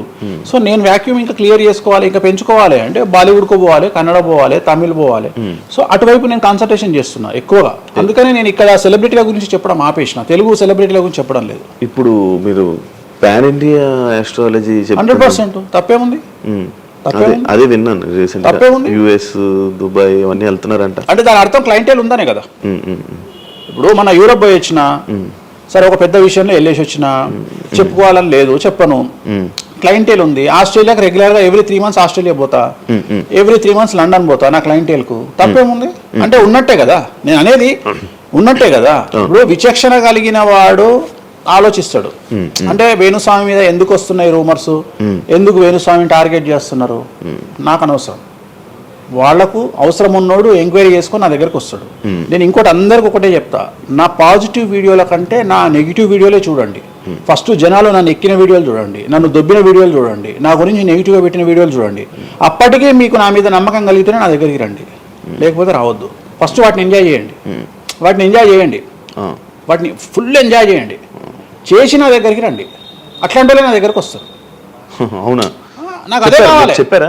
నాకు అదే నాకు టీవీలో ఎప్పుడు కూడా చెప్తున్నా కదా, వాళ్ళు వచ్చిన వాళ్ళు ఎవరైనా వచ్చిన వాళ్ళు చెప్తారు కదా. ఇప్పుడు ఉదాహరణ ఏమంటారు అంటే, ఇప్పుడు కామాఖ్య ఉంది, కామాఖ్యకి వెళ్తే ఇప్పుడు ఎవరో ఒకళ్ళు పబ్లిసిటీ చేసిరు, కామాఖ్యలో నాన్ వెజ్ ఉండదు, లిక్కర్ ఉండదు అని చెప్పి పబ్లిసిటీ చేసిరు. అవును, చెయ్యంగానే నా కామాఖ్య మెట్లెక్కగానే కనిపించేది నాన్ వెజ్, కామాఖ్య మెట్లెక్కగానే కనిపించేది లిక్కరు, గర్భగుడిలో ప్రదర్శనం చేస్తున్నంత సేపు మనకు కనిపించేది నాన్ వెజ్ లిక్కరు. సో అక్కడికి ఇప్పుడు ఎగ్జాంపుల్ చెప్తా. ఇప్పుడు శివ అనే వ్యక్తి కామాఖ్యకి ఇంతవరకు వెళ్ళలేదు. సో ఇప్పుడు ఏమనుకుంటాడంటే, వేణుస్వామి గురించి చెప్పిన ప్రచారాన్ని శివ నమ్ముతాడు. నాకు అదే కావాలి, ఇప్పుడు నమ్మడమే కావాలా. కానీ శివ నెల తర్వాత కామాఖ్యకి వెళ్తాడు. వెళ్ళిన తర్వాత ఎక్కడ చూసినా అడుగున నాన్ వెజ్ లిక్కర్ కనిపిస్తుంది శివకు. శివకు లాస్ట్కు ప్రసాదం కూడా నాన్ వెజ్ ఇస్తారు, ప్రసాదం కూడా లిక్కరే ఇస్తారు. అంటే తాగున ఆయన అని మీ చేతిలో పోస్తారు. అంటే తీర్థంలో లిక్కర్ పోసి మీకు తీర్థం ఇస్తారు, మీరు తీర్థం తాగుతారు, లిక్కర్ పోసిరు. అప్పుడు ఒకసారి మీకు గుర్తొచ్చేది ఎవరు? వేణుస్వామి. ఓహో, వేణుస్వామి చెప్పింది 100కు 100% నిజము. అంటే మనం మూర్ఖులము, ఇన్ని రోజులు నమ్మింది, మనం తప్పు చేసినాం వేణుస్వామి విషయంలో. అక్కడికి వెళ్ళే వాళ్ళు క్షుద్ర పూజలు వీళ్ళు వాళ్ళు వెళ్తుంటారు. అసలు క్షుద్రం అంటే ఏంది? క్షుద్ర పూజలు శ్మశానంలో చేస్తారు. ఇవి వామాచార పూజలు. మందులలో, అలోపతి మందుల్లో రెగ్యులర్ మందులు స్టిరాయిడ్స్ లాగా స్టిరాయిడ్స్ అనేవి ఇవి. సో నాలెడ్జ్ లేకపోతే నిమ్మకాయలు పెట్టిన ప్రతి చోట క్షుద్ర పూజ అంటే, శ్రీకాళహస్తిలో నిమ్మకాయలతోనే పూజ చేస్తారు. క్షుద్ర పూజ నాది అంటే వేణుస్వామి పూజలు చేయడం క్షుద్ర పూజలు, వామాచార పూజలు. వామాచార పూజ నేను అనేది ఏంటంటే, నేను ఇప్పుడు ఇందాక అదే చెప్పిన, అనేవాడు ఫిల్టర్ లేకుండా ఎన్నన్నా అనుకోని, ఒకవేళ అట్లా అనుకుంటే వేణుస్వామి క్షుద్ర పూజలు చేస్తే సోషల్ మీడియాలో ఎందుకు పెట్టుకుంటాడు? నా లైఫ్లో నేను చెప్పేది ఒకటే, నేను ఆస్ట్రాలజీలో కానీ బ్రాహ్మణ్ కమ్యూనిటీలో కానీ నేను సన్నీ లియోను. నేను నా బట్టలు నేనే ఇప్పుకుంటా, నేను ఎవరిని ఇప్పనియ్యా, నా బట్టలు నేనే ఇప్పుకుంటా. నేను దొంగతనంగా ఇవాళ వరకు పూజ చేసినా, దొంగతనంగా చెయ్యలేదు. పైన పూజ అవుతుంది, మీరు కెమెరా తీసుకొని పోయి పెట్టుకోండి. నాన్ వెజ్ పెట్టిర్రు, లిక్కర్ పెట్టిర్రు, పైన పూజ అవుతుంది. సో మీ ఇష్టం వచ్చినవి తీసుకోండి. నేను శాస్త్రానికి విరుద్ధంగా చేస్తే అమ్మవారు నన్ను సర్వనాశనం చేస్తుంది. నాకెవడన్నా అడ్డొచ్చి అనవసరంగా అమ్మవారిని బద్నాం చేస్తే వాడు సర్వనాశనం అవుతాడు. Simple logic. ఇంట్లో పెద్ద ఏం లేదు, ఇంట్లో నేను పెద్ద గొప్పగా చెప్పుకునేదే లేదు. వామాచారాన్ని క్షుద్ర పూజలుగా భావించి మాట్లాడుకుంటే మీ కర్మ. ఇంకోటి, నేను ఎందుకు లైవ్లో పెడతా పూజలన్నీ? ఎందుకు పెడుతున్నా అంటే, నేను చేసేటి సక్రమమైనటువంటివి కాబట్టే పెడుతున్నా. ఇంకోటి, ఎక్స్ప్లోర్ చేసేవాడికి తెలుస్తాయి ఇవన్నీ. కామాఖ్య పోవాలంటే పోయేటప్పుడు 15,000, వచ్చేటప్పుడు 15,000, 30,000 రూపాయల ఫ్లైట్ టికెట్ ఎక్కి పోవాలి. ఒకప్పుడు 4,000 రూపాయల ఫ్లైట్ టికెట్ ఉంది వేణుస్వామి ప్రచారం చేయక ముందుకు. వారానికి ఒక్క ఫ్లైట్ ఉండే గౌహతికి. ఇవాళ ప్రతిరోజు పోవడానికి 3 ఫ్లైట్లు, రిటర్న్ రావడానికి 4 ఫ్లైట్లు వేణుస్వామి వల్ల ఏర్పడ్డాయి. ఇవాళ తెలుగు, మీరు కామాఖ్య టెంపుల్కి వెళ్తే ప్రతి 10 మందిలో 5 తెలుగు వాళ్ళే ఉంటారు, కర్ణాటక వాళ్ళు ఉంటారు, తమిళ వాళ్ళు ఉంటారు. సో ఇంత స్ప్రెడ్ అయింది కామాఖ్య. సో రెండవది, తెలియకుండా మాట్లాడే వాళ్ళ గురించి నేను మాట్లాడా, ఎక్స్ప్లోర్ చేసి మాట్లాడే వాళ్ళ గురించి నేను మాట్లాడతాను. మీరు కామాఖ్యకి వెళ్తే ఇప్పుడు గోవాలో ఏముంటుంది? ఉంటది. ఉదాహరణ, బ్యాంకాక్ అనగానే ప్రతి నా కొడుకు మాట్లాడేది ఏంది? మసాజ్. హైదరాబాద్ కంటే గొప్పగా ఉంటుందా బ్యాంకాక్? నాకు తెలియదు. ఇండియా కంటే గొప్పగా ఉంటుందా బ్యాంకాక్? మరి ఇప్పుడు అట్లాంటప్పుడు ఆడవాళ్ళు ఎందుకు పోతున్నారు? ఇప్పుడు బ్యాంకాక్ కు ఆడవాళ్ళు విపరీతంగా పోతున్నారు. అంటే బ్యాంకాక్ లో మసాజ్ కాకుండా బీచెస్, వైట్ శాండ్ బీచెస్ చాలా ఫేమస్, ఫ్రూట్స్ ఫేమస్, చెట్లు ఫేమస్, ఎంటర్టైన్ చేసే ప్లేసెస్ చాలా. అంటే మూర్ఖులు, నాలెడ్జ్ లేనోళ్ళు బ్యాంకాక్ గురించి తప్పుగా మాట్లాడతారు. అట్లనే మన దగ్గర పెద్దాపురం ఉంది. పెద్దాపురం గురించి అదేనా ఇక దాని అర్థం? పెద్దాపురంలో బుట్ట భోజనం చాలా ఫేమస్. నేను ఎక్కడికి వెళ్ళిపోయాను.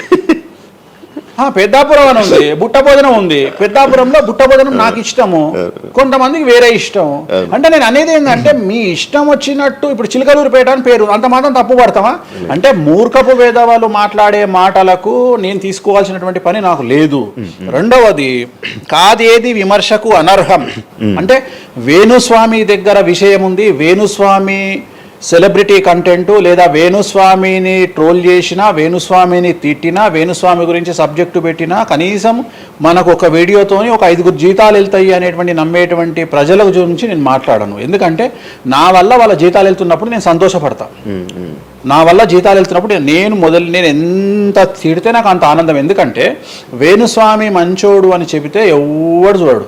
వేణుస్వామిని తిడితే 5 లక్షలు చూస్తారు. 5 లక్షలు అంటే కనీసం 30,000 రూపాయలు. అంటే నాకు తెలియదు సరిగా, ఒక జీతం వెళ్ళిపోతుంది కదా. సో నేను అనే పాయింట్ ఏంటంటే, నన్ను తిడితే నేను అసలు బాధపడను, నన్ను తిడితే నేను సంతోషపడతా. కారణం ఏంటంటే, అట్లీస్ట్ ఆ వీడియోతోని నన్ను ఒక 1000 మంది అన్న గుర్తుపడతారు. ఇప్పుడు ఆస్ట్రాలజీ పరంగా నాకుండే గుర్తింపు నాకుంది, నేను కాదనను. కానీ ఇంకా నా గుర్తింపు నేను పెంచుకోవాలని ఎట్లా పెంచుకుంటా, నాతో అయిపోయింది. ఇంతకంటే నేను ఏం చేయలేను. ఇక నేను మాక్సిమం చేసేసిన ఆస్ట్రాలజీలో. ఇప్పుడు వేణుస్వామి అంటే సౌత్ ఇండియాలో వేణుస్వామి అనగానే ఆస్ట్రాలజీ పేరు వస్తుంది, ఆస్ట్రాలజీ అనగానే వేణుస్వామి వస్తుంది. ఎవడు అవునన్నా కాదన్నా నేనే మార్గదర్శకం, దీంట్లో అనుమానమే లేదు. కానీ ఇంతకంటే నాకు ఇంకేదో కావాలి అంటే నేను డబ్బులు, ఇప్పుడు మీరు నా దగ్గరకు వచ్చిర్రు, ఎక్కడైనా నా నేమ్ ప్లేట్ మీరు చూసిరా? చూడలేదు. నా ఫోటో కనిపిస్తుందా మీకు నా ఆఫీస్లో? లేదు. అది నా రేంజ్, అది నా రేంజ్. నాకు విజిటింగ్ కార్డు ఉండదు, నాకు విజిటింగ్ కార్డు ఉండదు, నాకు నేమ్ ప్లేట్ ఉండదు, నాకు నా ఫోటో ఉండదు ఎక్కడ. అమ్మవారి ఫోటో, వెంకటేశ్వర ఫోటోలు తప్ప నా పర్సనల్ ఫోటోలు నేను ఎక్కడ పెట్టుకోను. మీరు నన్ను వేణుస్వామి కాదు ఎల్లయ్య అన్న నేను యాక్సెప్ట్ చేస్తాను.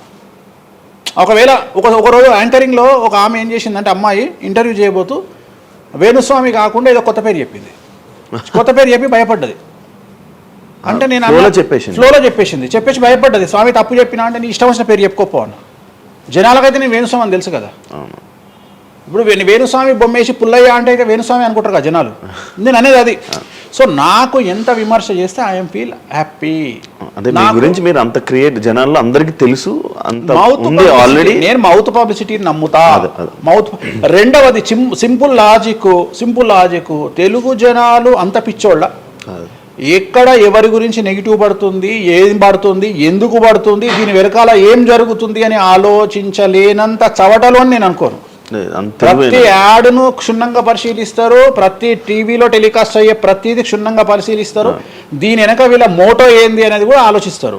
సో చాలా సింపుల్గా అనలైజ్ చేస్తారు. సో అంత మాత్రాన నాకు వచ్చేదేముంది, జనాలు ఒకటి నన్ను విమర్శించేవాడికి లేదా నన్ను శత్రువుగా భావించేవాడు ఆ 2 రోజులు మంది ఎక్కువ తాగుతాడు, 2 పెగ్గులు, అంతకుమించి వాడు వీకేది ఏం లేదు.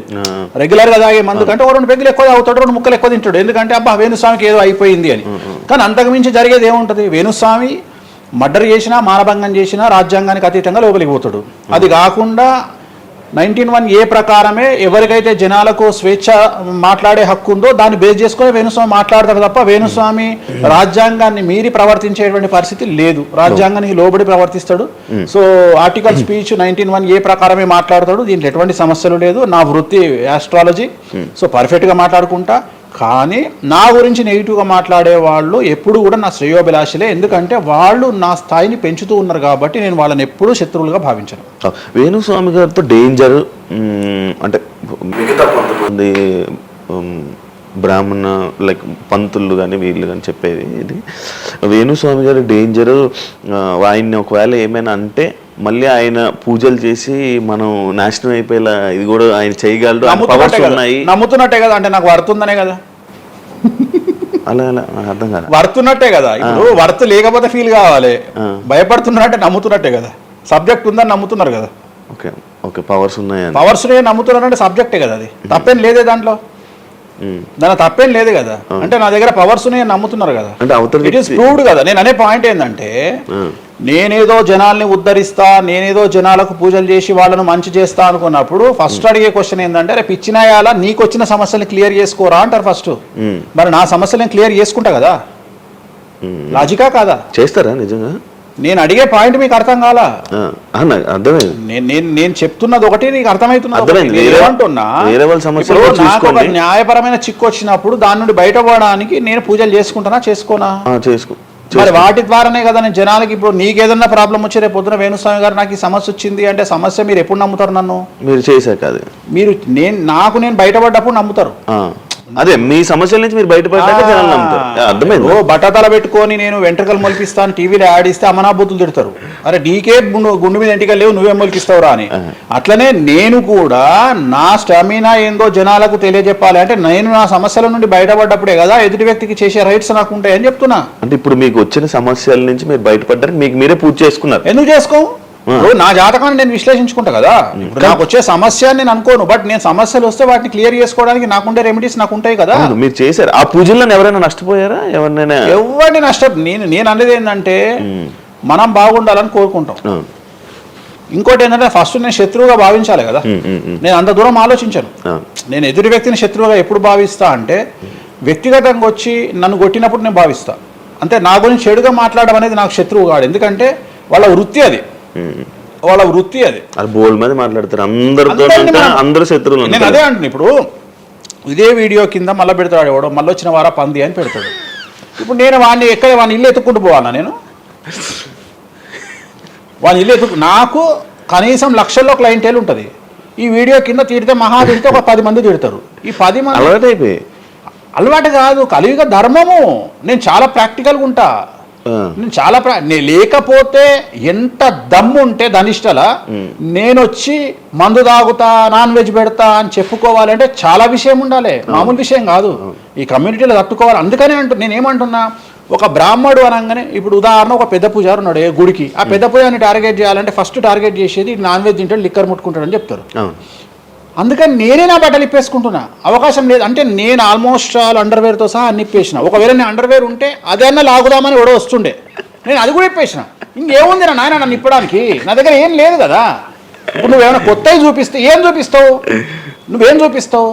సుప్రీంకోర్టు ఇచ్చిన ఆర్డర్ ప్రకారం నేను వేరే అమ్మాయితో పడుకున్నా, అమ్మాయితో ఇష్టంతో పడుకుంటే అది కూడా నాకేం తప్పు లేదు. ఇంకా నువ్వు నాకు ఏం చూపిస్తావు? నేను ఎప్పుడైనా సామాజికానికి వ్యతిరేకంగా చేసినప్పుడు, శాస్త్రానికి వ్యతిరేకంగా చేసినప్పుడు నువ్వు నా గురించి వ్యతిరేకంగా చూపిస్తావు.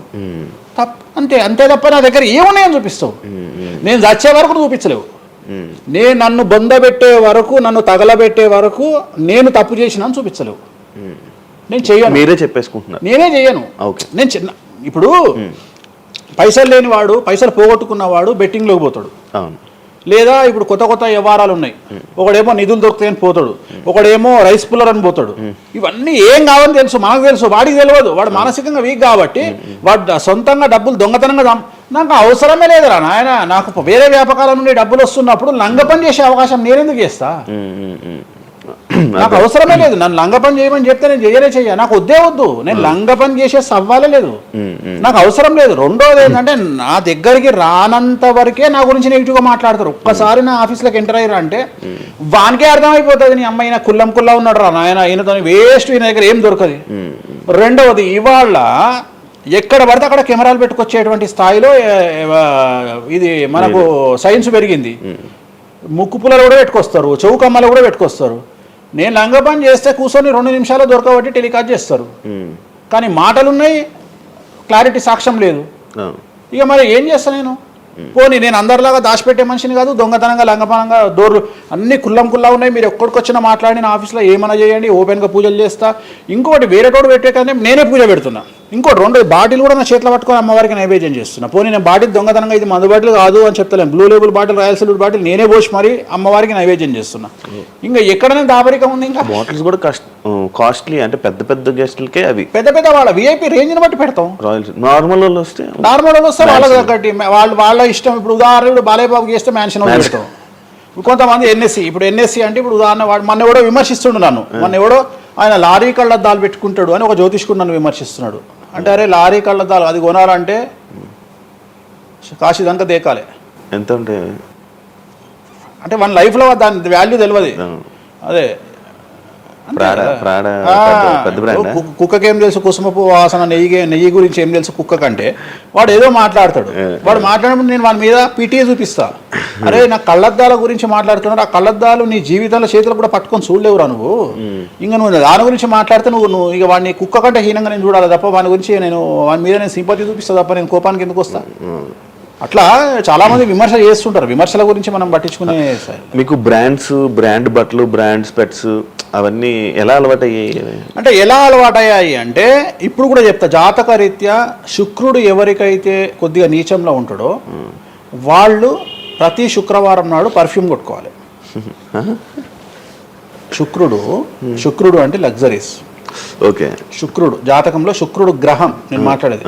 శుక్రగ్రహం వీక్ ఉన్నప్పుడు ప్రతి శుక్రవారం నాడు పర్ఫ్యూమ్ కొట్టుకోవాలి. అండ్ ఒక పెగ్గు 30 ml కాచేయాలి.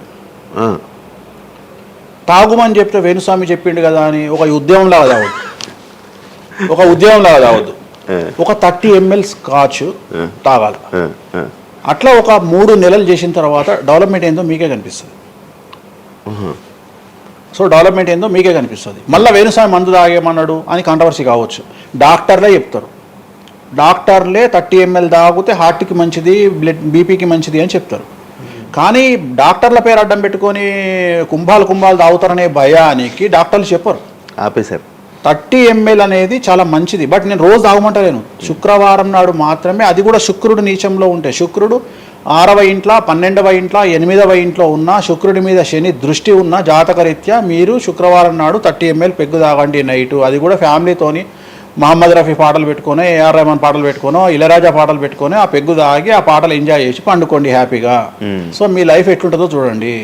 నేను మాట్లాడేది వ్యాపారమో ఇతర ఉద్యోగం చేసే వాళ్ళ గురించి కాదు. ప్రత్యేకించి 100 రూపాయల దగ్గర 1,00,000 రూపాయలు సంపాదించగలిగి రియల్ ఎస్టేట్ వ్యాపారులు, వ్యాపారస్తులు, పొలిటీషియన్స్, పెద్ద పెద్ద వాళ్ళ గురించి మాట్లాడుతున్నాం.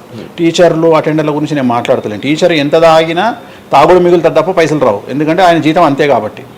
సో ఎక్కడైతే పెరగడానికి ఆస్కారం ఉంటుందో వాళ్ళ గురించి మాట్లాడుతున్నాం. సో ఇది కూడా మంచిది రెమెడీ. సో ఇలాంటి రెమెడీలు చెప్పాలంటే వేణుస్వామి చెప్తాడు కానీ వేరేటోడు చెప్పాడు. ఎందుకంటే వాడికి భయం, మందు తాగమంటే తప్పు. అరే మందు తాగమంటే తప్పు అయితే మందు యాడ్ ఎందుకు వస్తుంది, మందు ఎందుకు తయారు చేస్తారు? సో ఇదన్నీ అందుకనే దేశ కాలమాన పరిస్థితి. కసినో తీసుకుపోయి గోవాలో పెడితేనేమో లీగలు, హైదరాబాద్లో పెడితే ఇల్లీగలు. సో నేను దేశ కాలమాన పరిస్థితులు అందుకనే చెప్తున్నా. దేశ పరిస్థితులు అంటే గోవాలో యాక్సెప్ట్, గేమింగ్ యాక్ట్ ఇండియా, హైదరాబాద్లో యాక్సెప్ట్ కాదు. సో అదే చెప్తున్నా, ఒక దగ్గర విడాకులు అనేవి ఇండియాలో కష్టము, అమెరికాలో ఈజీ. అమెరికాలో 10 విడాకులు తీసుకున్నా ఎవడు పట్టించుకోడు. సో ఇవన్నీ కామన్. ఒకప్పుడు ఒక పెళ్లి చేసుకో, రెండో పెళ్లి అనేది చాలా పెద్ద విషయం. ఇవాళ తెలుగు సమాజం కానీ ఎంత గొప్పదైపోయిందంటే 5వ పెళ్లికి కూడా శుభమా అంటూ 5వ పెళ్లి అంటున్నారు. కాబట్టి చాలా వైడ్ రేంజ్ ఆఫ్ థింకింగ్ అనేది మారిపోయింది. కాబట్టి వేణుస్వామి కూడా మారిండు దాంట్లో. సింపుల్, అంతే, ఏం లేదు. ఇనయ మీ ఫ్రెండే కదా? ఇనయ ఫ్రెండ్ అనే పదం తప్పు కదా. ఫాలోవర్స్ ఉంటున్నారు, నా క్లయింట్లు ఉంటారు, నా క్లయింట్లు ఉంటారు, అంతేగాని. తనకి రీసెంట్ గా బాయ్ ఫ్రెండ్ వచ్చి బ్రేకప్ అయింది కదా, మరి మీరు చెప్పలేదా తనకి? ఇలా నాకు సంబంధం లేదు. పూజ చేయించుకున్నారు కదా మీ దగ్గర. నేను పూజ చేసింది ఆమె పర్సనల్ ఇష్యూ కోసం కాదు కదా. నేను ఆమె పూజ చేసింది సినిమా కోసం చేసినా. ఇప్పుడు రాజాసార్లు ఆమె చేస్తుంది కదా, ప్రభాస్ సినిమాలో ఆమె యాక్టింగ్ చేస్తుంది. అంతవరకు నా దగ్గరికి 190 మంది వస్తారు కదా, వాళ్ళ గురించి వ్యక్తిగతంగా వాళ్ళని కంటిన్యూగా ఉండేది నాకు లేదు. నాగ చైతన్య శోభిత జాతకాన్ని మీరు చెప్పడం జరిగింది కదా, అది తప్పని ఇప్పటికైనా ఒప్పుకుంటున్నారా? టైం విల్ డిసైడ్ అండి ఏదైనా కానీ. నేను జాతకాలు చెప్తా, పర్సనల్గా నాకు ఎవరి మీద ఏ కోపాలు ఉండవు. వేణుస్వామి జాతకం చెప్పినప్పుడు కామెడీ, 2-3 ఏళ్ళు అయినాక సీరియస్. సో నేను నమ్మింది నేను చెప్పిన, సింపుల్. ఓకే. సెలబ్రిటీ జాతకాలు వేణుస్వామి చెప్పి కలకల్లాడిన వేణుస్వామి ఈ మధ్య సెలబ్రిటీల నుంచి కొంచెం రావడం కానీ విజిటింగ్ కొంచెం తక్కువ అయ్యి డౌన్ అయ్యింది అంటున్నారు, నిజమా? అది పెరిగింది. కాకపోతే ఇంతకు ముందులాగా పబ్లిక్లో పెట్టట్లేదు. ఓకే, నేను పెట్టట్లేదు. ఓకే, దిష్టి అని కాదు, నేను పెట్టట్లేదు. అవసరం లేదు, ఆ స్థాయి దాటిపోయినా అనుకుంటున్నా. అంటే పబ్లిసిటీ చేసే స్థాయి దాటిపోయినా అనుకుంటున్నా. ఓకే, పబ్లిసిటీ స్టంట్లు ఎందుకులే లోపల. ఇప్పుడు నేను అనేది ఏంటంటే, ఒక టీవీ ఛానల్ బ్రేకింగ్ న్యూస్ ఇచ్చి, ఉదాహరణ TV9 గురించి మాట్లాడుకుందాం. 2002-2000 సంవత్సరంలో స్టార్ట్ అయిన టీవీ ఛానల్ బ్రేకింగ్ న్యూస్ కోసము తన స్టాండర్డ్స్ క్రియేట్ చేయడం వరకే తన ప్రయత్నం తను చేస్తుంది. ఒక లెవెల్ వచ్చిన తర్వాత, ఒక నెంబర్ 1 పొజిషన్ వచ్చిన తర్వాత చిల్లర వేషాలు లేదు. అట్లనే వేణుస్వామి దానికోసం ప్రయత్నం చేసిండు, సెలబ్రిటీ జాతకాలు చెప్పిండు. వేణుస్వామికి ఆ స్టేజ్ వచ్చింది కాబట్టి వేణుస్వామి ఇప్పుడు చిల్లర వేషాలు ఏదలుచుకోలే. అంటే ఇప్పుడు వాళ్ళ గురించి వీళ్ళ గురించి చెప్పి వేణుస్వామి సెలబ్రిటీ. సో వేణుస్వామి ఇప్పుడు సెలబ్రిటీ జాతకాలు చెప్పాల్సినటువంటి పరిస్థితుల్లో వేణుస్వామి లేడు అని అనుకున్నాడు కాబట్టి వేణుస్వామి సెలబ్రిటీ జాతకాలు చెప్పట్లేదు. Simple logic. నాకు కావాల్సిన పబ్లిసిటీ కంటే ఎక్కువ వచ్చింది, ఇంకేం చేసుకుంటా నేను? నాకు ఎక్కువ ఎక్స్ట్రీమ్ వస్తుంది, నాకు వద్దు. ఇప్పుడు వేరే వాళ్ళు ఉన్నారు, వాళ్ళు చెప్పుకుంటున్నారు. ఇప్పుడు నేను స్లో చేసినప్పటి నుండి ఆగస్టు నుండి మీరు యూట్యూబ్ చెక్ చేస్తే వేరే జ్యోతిష్కులు వేసుకుంటారు అంటే. ఇప్పుడు వేరే జ్యోతిష్కులు కంటిన్యూ అయిపోతున్నారు, సినిమా హీరోల గురించి చెప్తున్నారు, పొలిటీషియన్ల గురించి చెప్తున్నారు. నేను తమ్మునేలు చూస్తుంటా కదా, విపరీతంగా చెప్పుకుంటారు. మీ నుంచే స్టార్ట్ చేశారు. నేను అదే చెప్తున్నా. కానీ నేను చెప్తే మనోభావాలు దెబ్బతింటే కానీ వాళ్ళు చెప్తే తినవు. ఎందుకంటే నాకున్న స్ట్రైక్ రేట్ అట్లాంటిది. మీరు వైరల్ కంటెంట్. ఎస్, అదే చెప్తున్నాను నేను. ఇంకా ఆ రీచ్కి వచ్చినా కాబట్టి నేను చెప్పదలుచుకోలే, వదిలేసిన. అంటే ఈ రేంజ్ రావడం కోసం చెప్పినా. ఎందుకు చెప్పొద్దు? రేంజ్ వచ్చి వదిలేసిన. మళ్ళీ ఇప్పుడు చెప్పే ఆలోచన లేదు. ఇప్పుడైతే లేదు, ఫ్యూచర్లో ఇప్పుడైతే లేదు. నా జాతకం మారి మళ్ళీ నాకు చిమ అంటే చెప్తా. మీ జాతకం ఎప్పుడు మారిపోతుంది? మారింది, ఆల్రెడీ మారింది, మళ్ళీ మారుతుంటది కదా. ఎవ్రీ ఇయర్ మారుతుంటది కదా జాతకం అనేది. ప్రతి ఇయర్ గురువు మారుతుంటాడు, ప్రతి 2.5 ఏళ్లకు శని మారుతుంటాడు. సో మారినప్పుడు జాతకాన్ని బేస్ చేసుకొని 12% మన స్వయంకృత అపరాధం ఉంటుంది, 88% జాతకం ఉంటుంది. ఓకే, ఇప్పుడు ఎలానో ఉగాది వస్తుంది, కొత్త ఈ ఇయర్ రాశి ఫలాలు ఎలా ఉండబోతున్నాయి ఏంటి చెప్తారు? ఈ సంవత్సరము వచ్చేటువంటి సంవత్సరం పేరు యాక్చువల్గా మనకు యుగాది అనేది రూపాంతరంగా మారి ఉగాది అయింది. యాక్చువల్గా యుగాది యుగాది అది ఉగాదిగా మారింది. ఈ సంవత్సరము పేరు శ్రీ విశ్వ వసునామ సంవత్సరము. ఈ సంవత్సరానికి అధిపతి రవి అంటే సూర్యుడు. సో ఈ సంవత్సరము ఎలా ఉండబోతుంది ఓవరాల్ సంవత్సరము అంటే, రవి అంటే రాజు, రాజకీయాలు, పబ్లిసిటీ, ఈ మూడు రవి కమాండ్ చేస్తాడు. అంటే ఈ సంవత్సరము బాగా బాగా బాగా ఎఫెక్ట్ అయ్యేటువంటి వాళ్ళలో రాజకీయ నాయకులు నెంబర్ 1 పొజిషన్లో ఉన్నారు. దేశాలు ఉన్నాయి, అంటే దేశాల మధ్యన, రాష్ట్రాల మధ్యన యుద్ధ వాతావరణము, రాజుల మధ్యన వైరము, రాజులకు ప్రాణగండము, రాజులకు కారాగార వాసము, ప్రకృతి వైపరీత్యాలు, మరీ ముఖ్యంగా అగ్ని ప్రమాదాలు, విమాన ప్రమాదాలు, పడవ ప్రమాదాలు, రైలు ప్రమాదాలు, సో అనుకోని ప్రదేశాలలో అగ్ని ప్రమాదాలు, అలాగే సునామీ హెచ్చరికలు, అలాగే నగరాల్లో విపరీతమైన వర్షపాతము, అండ్ మరీ ముఖ్యంగా ఈ సంవత్సరం విడాకుల సంఖ్య చాలా ఎక్కువ. అలాగే వీటిలో పాజిటివ్ తీసుకుంటే ఆడవారికి విపరీతమైన రాజయోగము, అంటే ప్రాముఖ్యత అనేది ఈ సంవత్సరం ఆడవారికి పెరుగుతుంది. అలాగే 25 సంవత్సరాల నుండి 35 సంవత్సరాల యువతలో ఎక్కువగా కార్డియాక్ అరెస్ట్లు అంటే చనిపోవడము, అలాగే కన్ను లేదా చర్మానికి హార్ట్, లివరు సంబంధించినటువంటి ఏదైనా ఒక వైరస్ బాధించే అవకాశము. సో ఇవన్నీ కూడా ఈ సంవత్సరం ఉన్నాయి. దీనికి కారణం షష్ఠగ్రహ కూటమి అని మీనరాశిలో ఏర్పడుతోంది. సో షష్ఠగ్రహ కూటమి 2019 డిసెంబర్లో ఏర్పడ్డప్పుడు మనకు కరోనా వచ్చింది. అలాగే ఈ సంవత్సరము మార్చ్ 30వ తేదీ 2025 సంవత్సరంలో మనకు మళ్ళీ షష్ఠగ్రహ కూటమి మీనరాశిలో ఏర్పడుతోంది.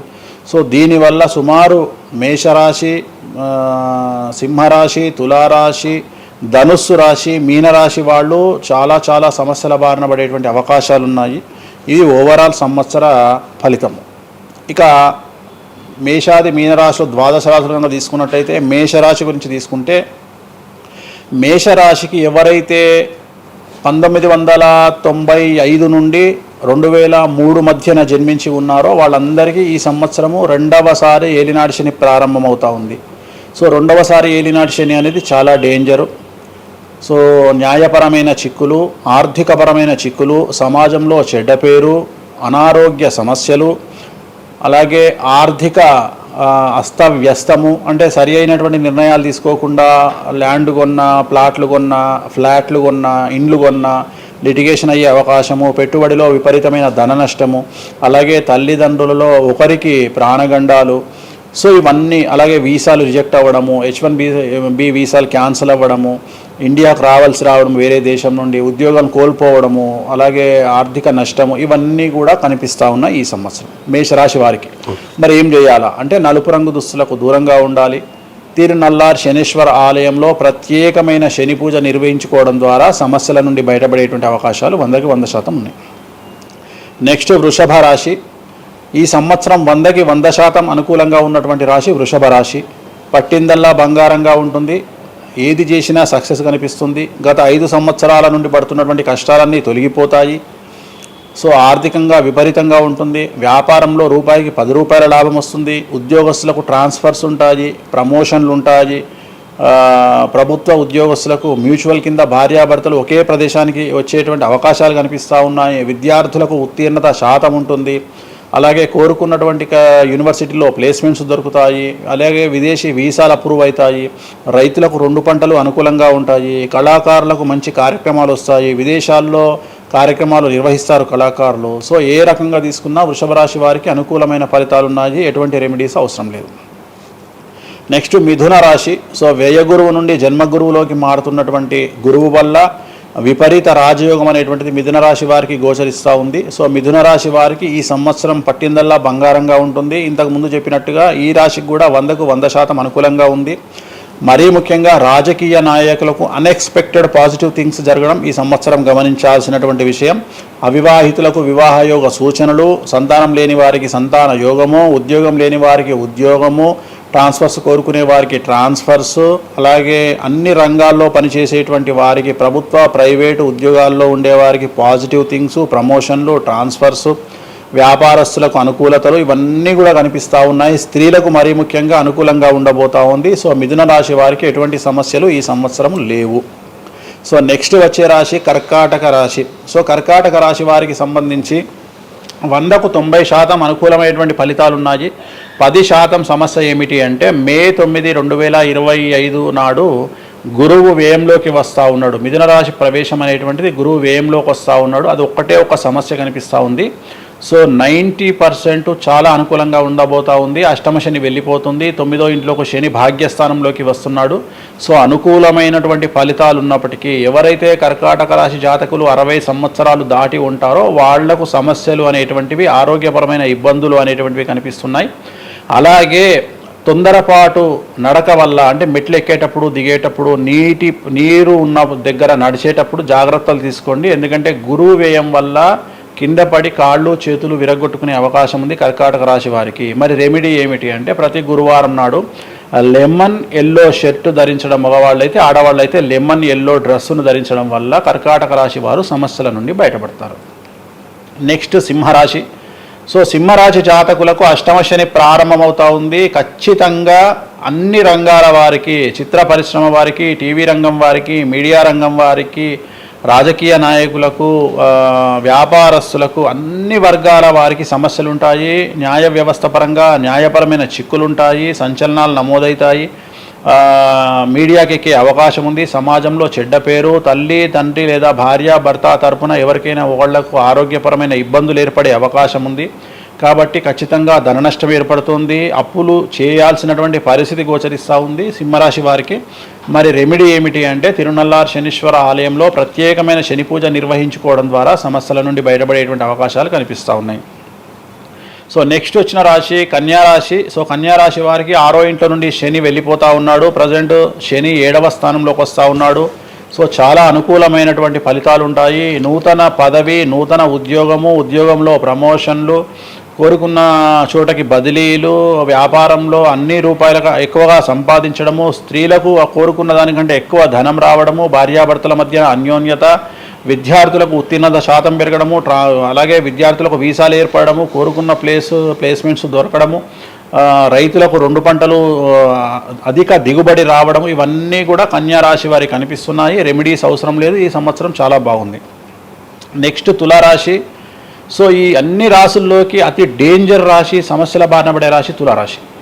ఎందుకంటే షష్టగ్రహ కూటమి ఎఫెక్ట్ 6వ ఇంట్లో, 6వ స్థానంలో శని 6వ ఇంట్లో. సో తులారాశి అనేది అతి పెద్ద సమస్యను ఎదుర్కోబోతూ ఉంది. తులారాశి వారికి ఆర్థికంగా విపరీతమైనటువంటి రాబడి ఈ సంవత్సరం ఉంటుంది. డబ్బు మినహా అన్ని రకాలుగా మీకు సమస్యలు ఉంటాయి. డబ్బు కోరుకున్న దానికంటే ఎక్కువ వస్తుంది. కానీ న్యాయపరంగా, ఆర్థిక పరంగా, సామాజికంగా తప్పుడు నిర్ణయాలు లేదా తప్పుడు సమస్యలు లేదా సమాజంలో చెడ్డ పేరు, సమాజంలో సంఘంలో చెడ్డ పేరు, ఆరోగ్యపరమైన ఇబ్బందులు, న్యాయపరమైన చిక్కులు. సో తులారాశి వారికి ఏ విధంగా తీసుకున్నా ఒక్క డబ్బు మినహా మిగతా అన్ని సమస్యలే. డబ్బు రాబడి మాత్రమే గొప్పగా కనిపిస్తూ ఉంది. అన్ని సమస్యలే కనిపిస్తూ ఉన్నాయి. తిరునల్లార్ శనీశ్వర ఆలయంలో ప్రత్యేకమైన శని పూజ నిర్వహించుకోవడం ద్వారా సమస్యల నుండి బయటపడతారు. సో నెక్స్ట్ వృశ్చిక రాశి. సో వృశ్చిక రాశి వారికి అర్ధాష్టమ శని వెళ్ళిపోతూ ఉంది. సో చాలా అనుకూలంగా ఉంటుంది. కళాకారులకు, సినిమా స్టార్స్కు, టీవీ వాళ్లకు, మీడియా వాళ్లకు చాలా అనుకూలంగా ఉండబోతూ ఉంది. రాజకీయ నాయకులకు విశేషించి యోగకాలంగా భావించాల్సి ఉంటుంది. విద్యార్థులకు ఉత్తీర్ణత శాతం పెరుగుతుంది. వీసాలు దొరుకుతాయి. అలాగే విదేశాలకు వెళ్ళే వారికి ఉద్యోగాలు దొరుకుతాయి. అలాగే ఉత్తీర్ణత శాతం పెరుగుతుంది. ప్రేమ వ్యవహారాలు ఫలిస్తాయి. భార్యాభర్తల మధ్యన అన్యోన్యత ఉంటుంది. అవివాహితులకు వివాహ సూచనలు ఉంటాయి. అలాగే సంతానం లేని వారికి సంతానం ఉంటుంది. సో వృశ్చిక రాశి వారికి అన్ని రంగాల, అన్ని వర్గాల వారికి పూర్తి అనుకూలతలు ఉంటాయి. రెమెడీస్ ఏమీ లేవు, నెగిటివ్స్ ఏమీ లేవు. సో నెక్స్ట్ ధనుస్సు రాశి. ధనుస్సు రాశి వారికి ఈ నెల మార్చి 30 ఉగాది నుండి అర్ధాష్టమ శని ప్రారంభమవుతూ ఉంది. సో కొన్ని సమస్యలు, ఆర్థికపరమైన ఇబ్బందులు ఉంటాయి. పెట్టుబడుల విషయంలో జాగ్రత్తగా ఉండండి. మరీ ముఖ్యంగా తల్లికి సంబంధించిన ఆరోగ్యం మిమ్మల్ని కలవరపెట్టవచ్చు.